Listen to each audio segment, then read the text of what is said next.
but direct knowledge, direct perception or realization. And ananda means bliss or joy. So the soul is this sat, chit, ananda, vigraha, means form. We also have a spiritual form. And the ultimate in self-realization is the realization of this eternal spiritual form. That's the highest thing. The first thing is sat. Just realize that your consciousness exists and identify with your consciousness. That's the real self.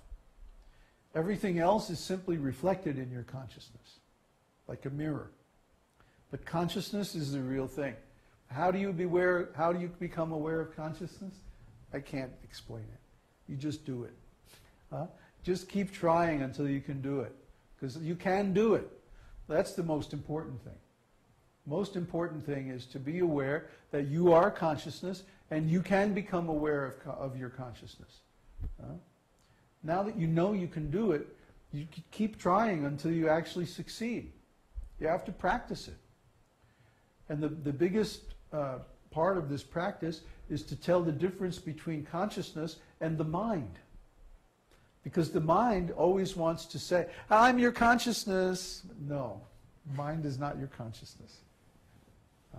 Mind is always about something. Mind is always in terms of symbols, whether they're impressions of the senses or memories of things that happened before, or imagination, or worries, or whatever.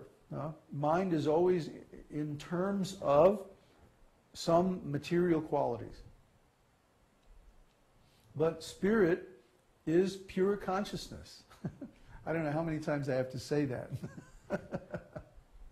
Because we need to separate what is spiritual from what is material. And spiritual has these three qualities, sat, chit, ananda. So when you find that in yourself, which has these qualities, sat, chit, ananda, you've found yourself. You found your spirit, your consciousness. So then you identify with that part of yourself, and the next thing you know, you can start to perceive God directly, because God has the same qualities. And the difference is, He has these qualities in an unlimited abundance. Whereas we have these spiritual qualities too, but we have them in only a tiny fraction, a tiny atomic amount. I mean, it's still quite impressive, because the soul has the energy to pervade and maintain the whole body and everything like that. But the soul is still just tiny, whereas the super soul is unlimited. So that once we can see ourselves, then the next step is to see the super soul. And then Bhagavan, the Supreme Personality of Godhead, of consciousness. Well, same thing. Same thing. Brahman means pure consciousness. Because it is from Brahman, or consciousness, that everything else comes. It has to be that way. How could it be any other way? You can't imagine any other way. You know, the scientists are saying the world is created in the Big Bang. Well, where did the Big Bang come from? Who set it up? Who planned it? What intelligence was there to create the natural laws that allowed the Big Bang to happen, even assuming that it happened at all? But even accepting that the Big Bang happened, it had to have some previous intelligence to set it up that way. You can't say that this whole universe can exist without some intelligence to create it. And where did that intelligence come from? There had to be a conscious being, a conscious entity that existed before the creation of the universe. It is the only possible explanation, because matter is inert. Matter is stupid. It has no intelligence. It has no ability to do anything by itself. It takes some conscious living entity to arrange matter into any shape, any useful shape, like a body, or a harmonium, or a book, or anything that's useful. Always has the input of some intelligent force behind it. See? So consciousness is fundamental. That means everything has to come from consciousness. So Brahman means the sum total of all consciousness, infinite consciousness. And we are just an atom of that Brahman. So when we understand our own qualities, then we can understand the qualities of God, because they're the same or similar. The difference is in quantity. That's all.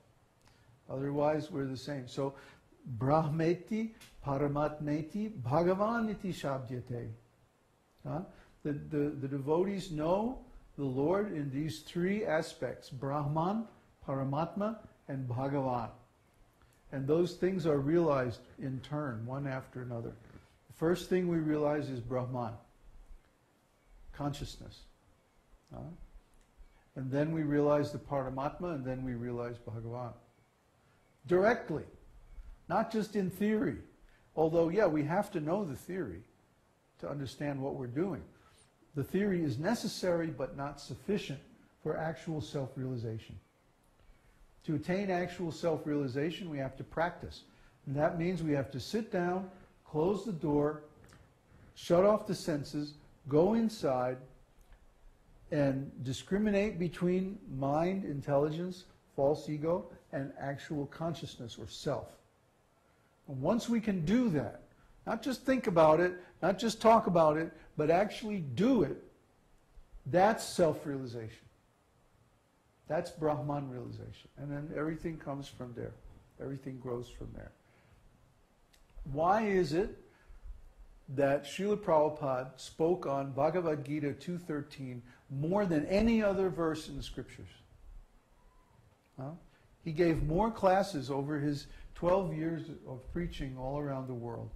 He gave more, by far, by like more than twice as much. He gave something like 36 classes on this one verse, Bhagavad Gita 2.13. What is that? Never was there a time when I did not exist, nor you, nor all these kings, nor in the future shall we ever cease to be. That's what he's saying. That was the most important thing Prabhupada had to say to us. Because why? If you don't understand that, if you don't realize it, then you can't realize anything more in spiritual life. You see? The devotees in general get this wrong. They think that somehow or other, by chanting Hare Krishna, without doing any serious meditation, you realize Krishna. And I say, no. How can you realize Krishna if you have not realized yourself? This is called self-realization. How can you just jump to the platform of Bhagavan realization if you have not realized the Paramatma and Brahman? How is it possible? See, it's not possible. We have to become mystics. We have to do the work. We have to gain that insight. And yeah, you can do it while you're chanting Hare Krishna. But it's still the same realization. So if somebody has to ask, how do I realize that I'm consciousness? Or how do I perceive my own consciousness? Or how do I direct the consciousness to perceive itself? Then they haven't done the work. That's what it means. They haven't done the meditation. They haven't sifted through all their impressions to separate the spiritual from the material qualities. Yeah, it's very subtle. It's very difficult. Most people never make it. But that's the truth. That's what self-realization really is. And there's no way, no magic formula that I can give you that will automatically let you realize it. You have to work it out for yourself. There's some things a teacher can do and some things that you have to do yourself. And it's an irreducible truth. So we can give you the tools, the conceptual tools especially, and we can encourage you that, hey, this is possible, but you have to do the work. Okay? Any more questions? From Carl. Babaji, a follow-up to my earlier question. I heard a verse giving more information about devotional service to a person who is antagonistic to it. It's like feeding milk to a serpent. Oh, if they're antagonistic, it yeah. increases its poison. Yeah. How do we take it into account when deciding whom to expose devotional sources to? Oh, well, if they're antagonistic, then we just neglect them. A Madhyamadikari devotee makes 4 kinds of relationships. He loves the Lord. He makes friendships with the other devotees. He's merciful to the innocent. And he neglects the envious. So if someone's envious, we neglect them. If someone's innocent, then we offer them mercy.